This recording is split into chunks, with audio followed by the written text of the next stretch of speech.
നാളെ മുതൽ അടുത്ത 2 ദിവസങ്ങളിൽ ഒമാന്റെ ചില ഭാഗങ്ങളിൽ ഒറ്റപ്പെട്ട മഴയ്ക്ക് സാധ്യതയെന്ന് കാലാവസ്ഥാ വകുപ്പിന്റെ മുന്നറിയിപ്പ്. മുസന്തം, തെക്ക് വടക്ക് Batinah, Muscat ഗവർണറേറ്റുകളിലാണ് മുന്നറിയിപ്പുള്ളത്.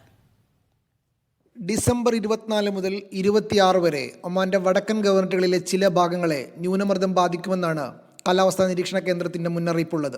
Musandam, North Batinah, South Batinah, Muscat, South Sharqiyah ഗവർണറേറ്റുകളിലും ഹജറിന്റെ ഭാഗങ്ങളിലും മഴമേഘങ്ങൾ രൂപപ്പെടുമെന്നാണ് പ്രവചനം.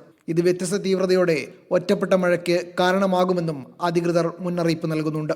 24-നും 25-നും Musandam, North Batinah, South Batinah, Muscat, Dakhiliyah ഗവർണറിന്റെ വിവിധ ഭാഗങ്ങളിൽ 5 മുതൽ 10 മില്ലിമീറ്റർ വരെ ഒറ്റപ്പെട്ട മഴ ലഭിക്കുമെന്നാണ് പ്രവചനം.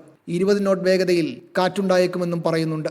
26-ന് ഈ ഗവർണറുകളിൽ 10 മുതൽ 25 മില്ലിമീറ്റർ വരെ മഴയാണ് പ്രതീക്ഷിക്കുന്നത്. 20 നോട്ട് വേഗതയിൽ കാറ്റിന് സാധ്യതയുണ്ടെന്നും കാലാവസ്ഥാ നിരീക്ഷണ കേന്ദ്രം മുന്നറിയിപ്പ് നൽകുന്നുണ്ട്. Media 1, Muscat.